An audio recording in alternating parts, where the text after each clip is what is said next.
This design is an interpretation of Te Ana o Muriwai, the cave of Muriwai.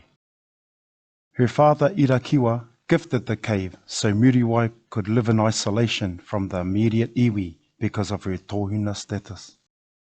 This concept was inspired by the traditional weaving technique known as tāniko, focusing on a repetition of triangles which represent the shapes of the cave, Te Ana o Muriwai, the mountain, ka Puterangi, and the river, o Hine Mataroa, which are sacred landmarks of the Mātātua tribe.